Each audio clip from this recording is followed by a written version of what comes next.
Si usted quiere tener una comunidad de Skool rentable, ¿quién mejor para decirle cómo hacerlo que el mismo creador de Skool, Sam Owens, quien también es socio de Alex Hormozzi? Yo conocí a Sam y a Hormozzi en septiembre del 2024 cuando gané los Skool Games con uno de mis clientes, creando una comunidad de más de $120,000 al mes. Y desde entonces, dos miembros más de mis comunidades han ganado los Skool Games. Entonces, en este video, Sam Owens nos va a contar cuál es la mejor estrategia para llevar su comunidad a $10,000, $20,000 o más dólares al mes. También nos va a decir cuál es el futuro de Skool en habla hispana. Nos va a explicar por qué YouTube trae los mejores prospectos a Skool y por qué usted no debería crear una marca personal. Could you tell me what you think is the best strategy to have a profitable Skool community? Well, I think the one we see that is the most consistently working and doing good numbers, and that's also quite simple, is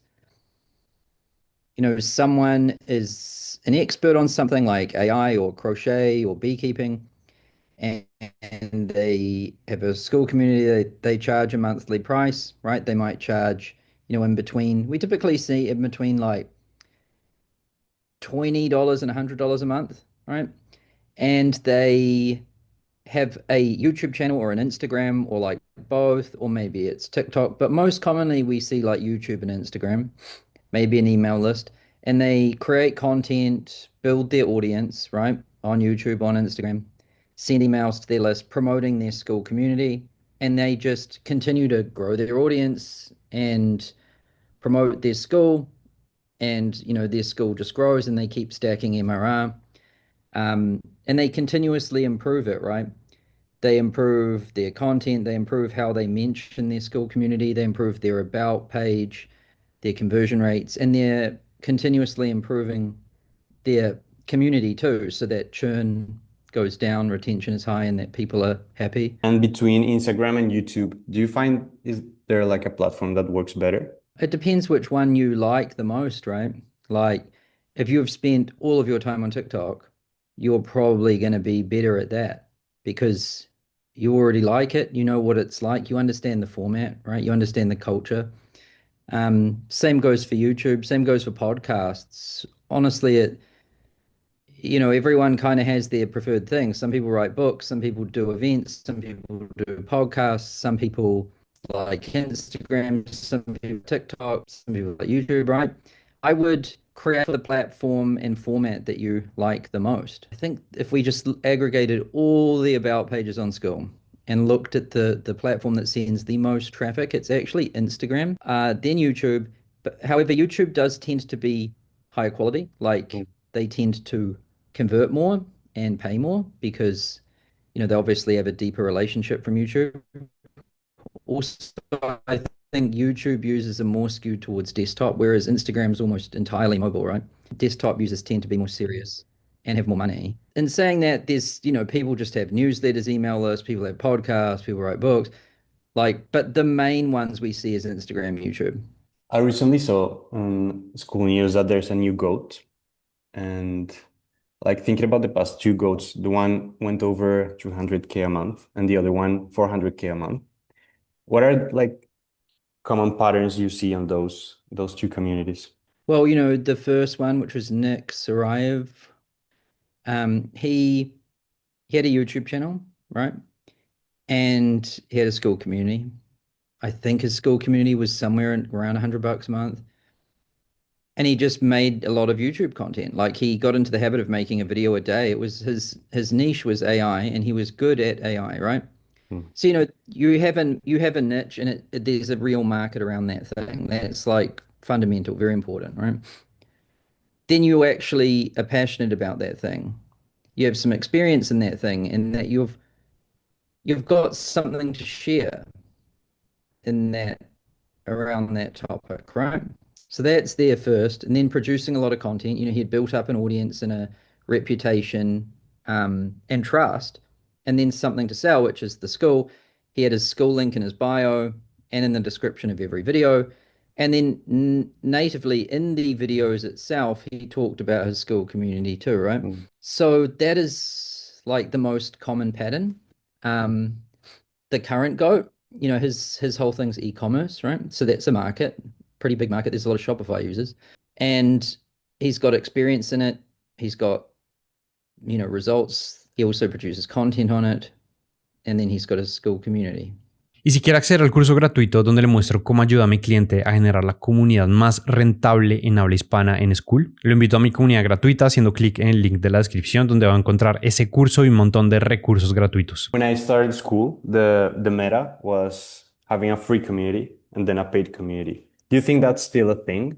One reason why I don't really like giving advice is that there is no one best way, and honestly, all kinds of different things can work. And what I think will work best for you is what is in some way unique to you, right? I would encourage everyone to explore their own way, right? However, there is some things that are just fundamental that are always present, right? Like you need a topic or at least a group of topics, right? Maybe you mix a bunch of weird things together, but there's some topics, right? And then you need a traffic source of some kind. And most of the internet's traffic is coming from a few places if you look at it. Like they're on YouTube, they're on Instagram, they're on TikTok, they're on Reddit. And then the way you get good is by continuously showing up every day for a long period of time. It's like putting in hours. It's like how you don't get to fly an airplane until you've got so many hours flying. Like the same is true like with anything. Like it's just hours clocked that makes you good. And that's why I think being passionate about the thing is super important, because if you're passionate about it, the hours just clock up and you don't even know it. But if you're doing something you don't like, which I think is often the case when you're doing something that someone else told you to do, it's painful and you were looking at the clock and you see you don't get the hours, you don't get the experience.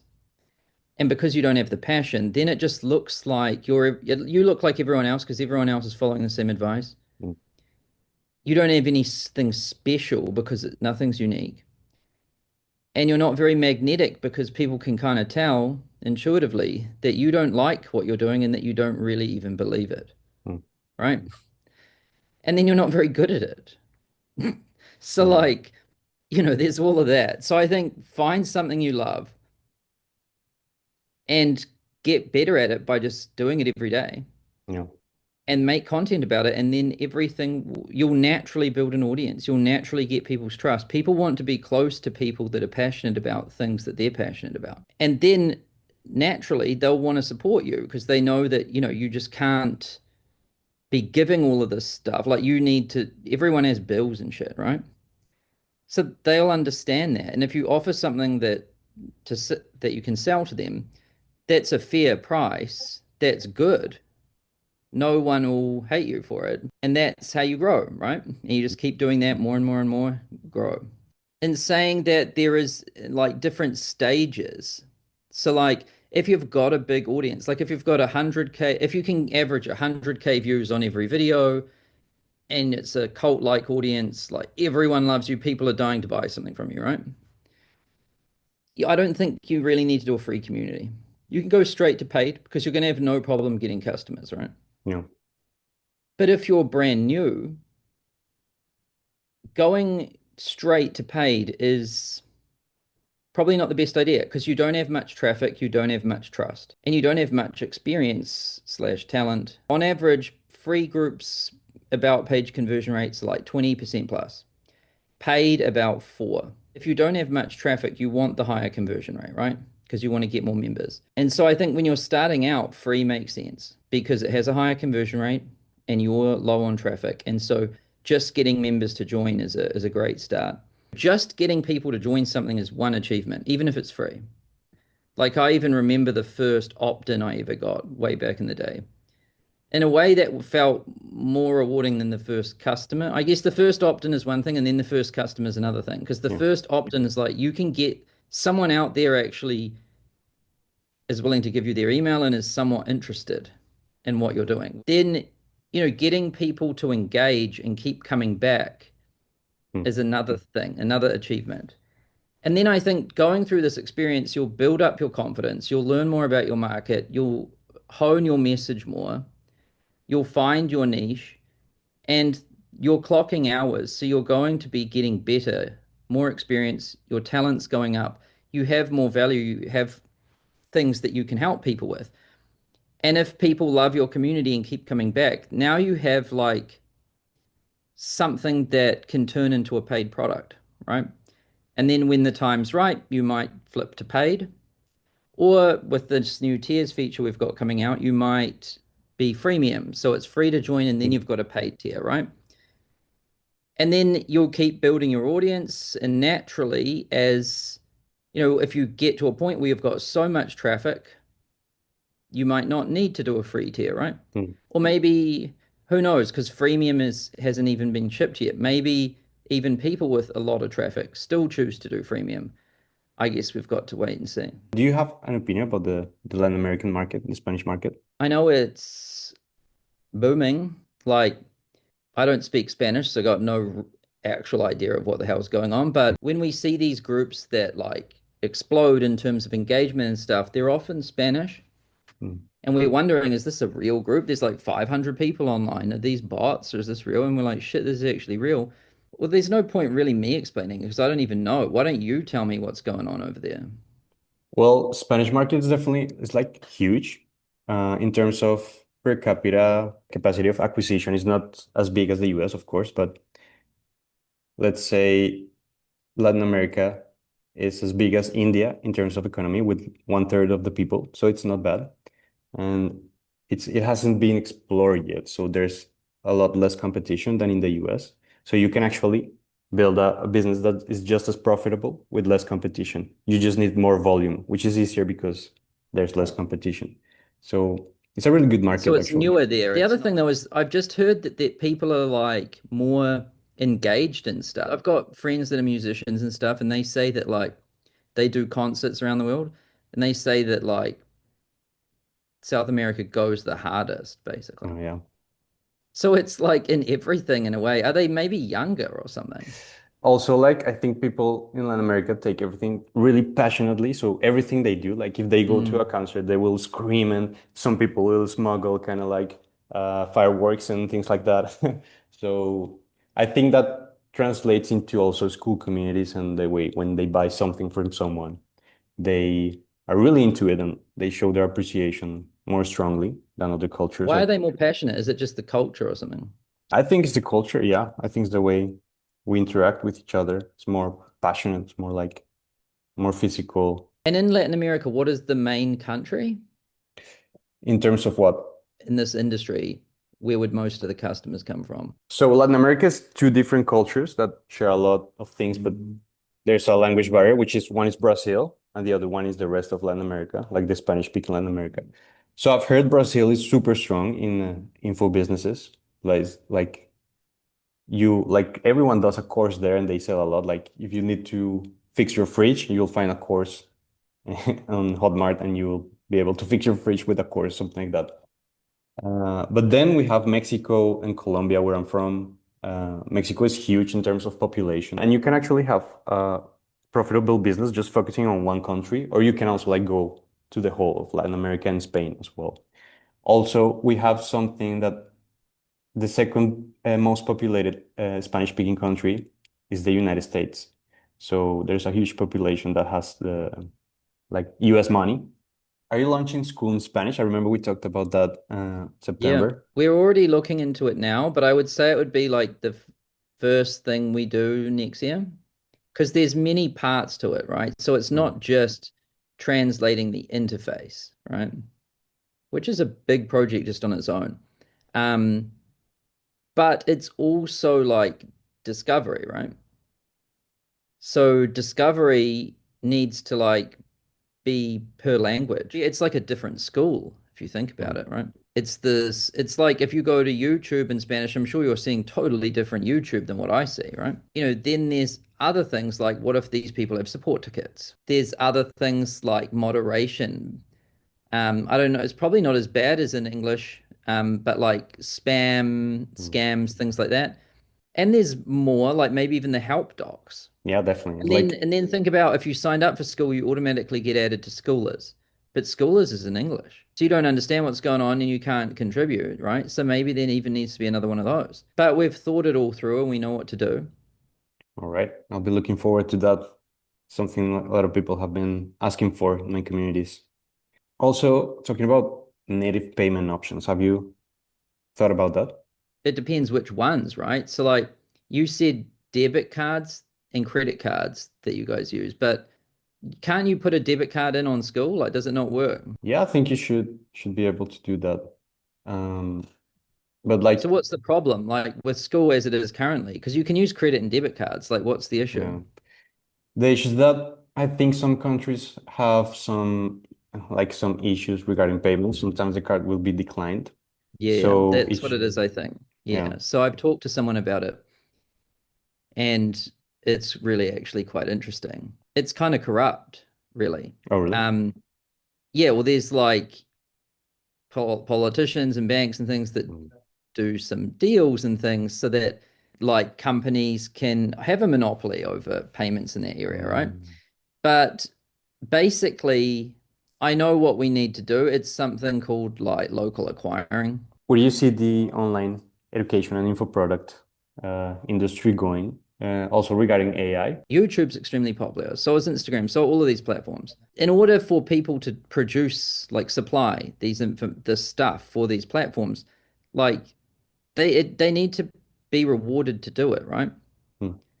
So they need to make an income so it can be a career. I think that's what's happening. Is initially it was just random people uploading random videos and photos to the internet, but now it's become an actual career Hmm. and a really good one because like there's everyone's got the internet now, and a lot of people want to work from home. And I think there's never really been an opportunity before in the world for people to make a full-time income doing their passion. So I think the internet opens up that opportunity to earn a full-time income by doing your passion and from anywhere in the world. It's just going to keep going that way. And if you also look at like, the education system, like schools and even universities, colleges, they're all falling apart, right? You just look at last 10 years, you can see where it's going. I don't see that one turning around, right? Hmm. So, people are paying enormous amounts of money to learn almost nothing, and their skills are outdated almost immediately. And also, careers have changed. I think people are going to learn online, and I think people are going to work online, and people can make a good income building things online around the thing they're passionate about. We see this a lot. It's also just very desirable. If you ask young kids what they want to be, a lot of them say YouTubers. Hmm. Making a skill community or making info online is not too different from YouTube, honestly. It's the same, but it's just there's payment. I think that's where the industry's heading. It's just going to become way more mainstream. I think eventually will just become the new norm of like education and work and everything. I hate AI for generating content. I think I really don't see the point, right? So, like, for example, imagine going on Skool and instead of writing a post, Hmm. you could just click a button and it generates a post for you to post. Like, what the hell? If you don't have anything to say, don't say anything, Hmm. right? And who wants to read that crap? Like, I don't know about you, but do you like reading some random AI slop? Nope. And I think everyone's the same. That's why the term has been invented called AI slop, Yeah. right? Like it's crap. If someone can just write a prompt and write a book, like who wants to read that book? People want to hear from other humans' experiences, right? So we use AI a lot at school for things that would normally take a lot of humans a lot of time. So like fraud detection. So it's constantly scanning for fraud, Hmm. right? We process a huge amount of money, but we only have one person on our fraud team because AI enables that basically. Um, we also use it for bot detection, scams, spam. If someone just tries to imitate an admin, the AI will get them. And it'll identify them, ban them, and then add them to a queue for a human to check to make sure the AI didn't make a mistake. So, with a small moderation team too, we're able to moderate the whole of school. Then the other thing it can be quite useful with is like and I've seen this, it's becoming more of a thing in this industry, which is like create course creators or whatever you want to call them. They're making their own AIs and they Hmm. train it on their info. You seeing this? Yeah, I'm actually doing that as well. Yeah. So I see the use in that. Hmm. And I mean, how easy is it for Skool to offer that? Because we already have all the information. It's just sitting there, right? Yeah. So we could provide something like that, I think. So in terms of what we might give to them, it might be like an AI that's just trained on your stuff and but it also might help you with support because Mm. customer support is always like a burden, right? So I think if AI can help you with membership requests, for example, it lets people in that look legit, it bans Mm. people that don't. If it's helping you with fraud, if it's helping you with bots, spam, scams, moderation tasks, and if it's helping you with customer support, then you can achieve a lot more without hiring a team, Yeah. which is what everyone wants, right? Because business is very different once you've got a team.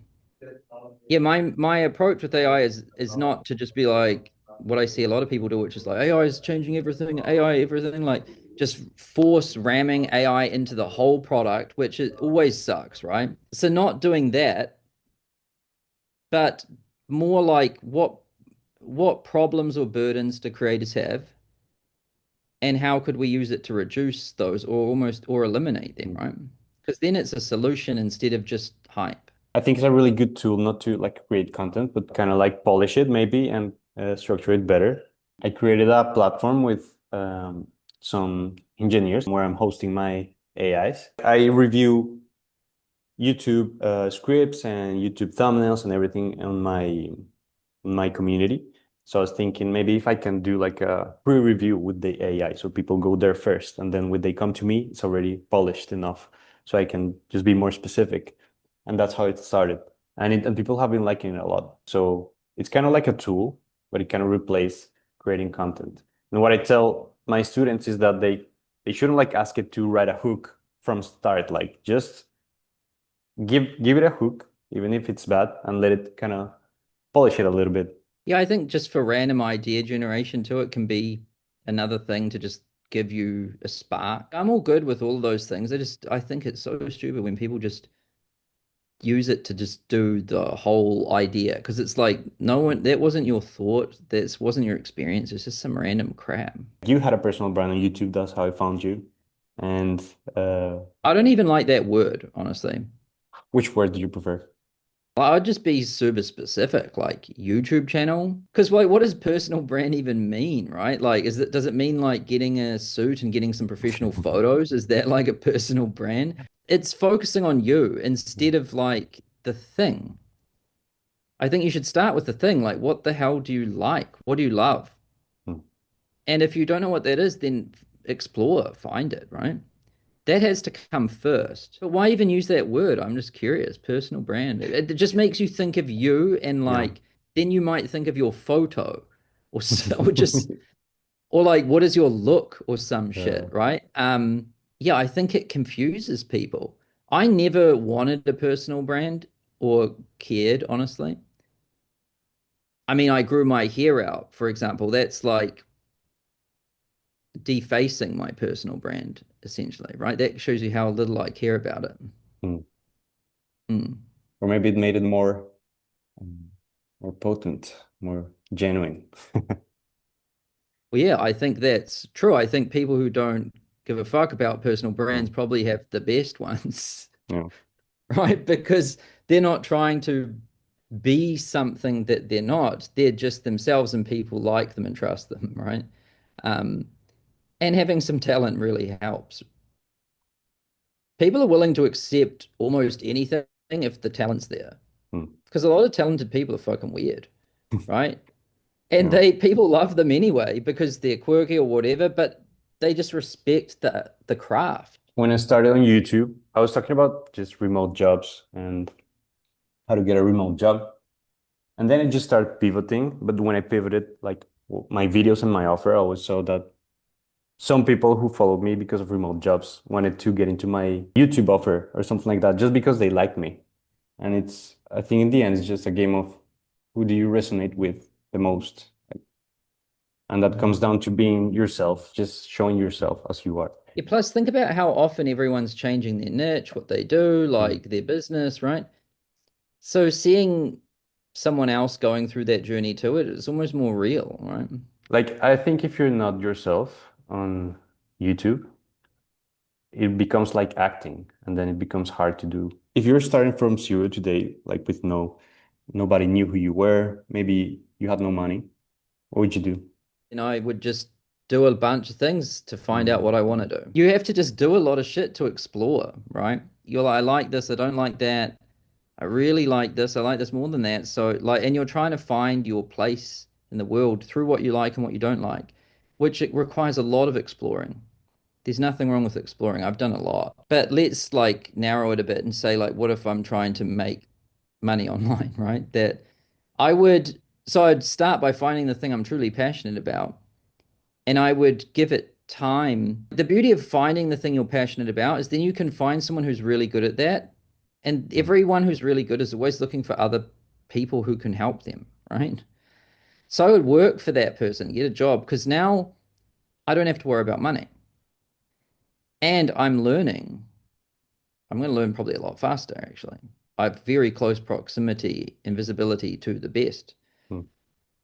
And I'm in my spare time and I'm doing this thing and really loving it and clocking hours and getting better, right?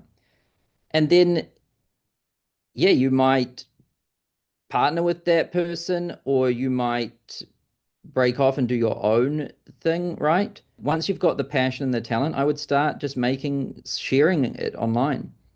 At first, that might just be as a member. You know, I was a member for a long time before I was ever a maker, right? So like, you know, I did things like BMX biking or car racing or rock climbing. And I loved BMX biking, so I'd just show up at the skate park or the dirt track and hang out with other people who are good, get better, practice, go home, watch DVDs of the pros, right? And immerse myself in that world, and start moving up, right? I never got to the point where I was like really making videos or going to get sponsored or be the best. So, and I just fell out of love with it anyway. Then, you know, so just being a member and being obsessed about it, you're going to start moving up anyway. And naturally, as you do that, more people care about what you think and what you're doing. And so now you're naturally producing content, right? And building a reputation and talent. And then that might start to be a YouTube channel or whatever, right? And then that might eventually turn into you know, charging for something and making money, right? That's the natural progression. You know, even Hormozy started as a member. He was in Russell Brunson's thing. Remember? Yeah. So was I. I started as a student in a course. And you know, which course? Yeah. I don't know if it's still available, but it was called the Software Roundtable by this guy called Dane Maxwell. Okay. I think later on it changed to be called the Foundation. But this guy basically showed you how to start a software company. And I learned from him, and that's how I did it. And I was one of the star students, right? So my first experience in this world was as a member, as a student. And everyone good started that way too. Like Russell Brunson started as a student. Then Hormozy was a student of Brunson, right? Me too. Everyone starts that way. And so, you know, that's just finding the thing you love, contributing to this community that already exists around this thing you love, working your way up, getting better, getting talented, more talented, and eventually making it your full-time career. And just understanding that it takes time to be really good. Saber cuál es la estrategia para usar Skool viniendo del mismísimo Sam Ovens le va a cambiar completamente su negocio y su comunidad para bien. Pero si usted quiere entrar en detalle y saber puntualmente cómo usa YouTube para escalar su comunidad de Skool, le recomiendo este video que le voy a dejar por acá. Y por cierto, si quiere que yo personalmente le ayude a escalar su negocio y su canal, haga clic en el segundo link que le voy a dejar acá abajo en la descripción.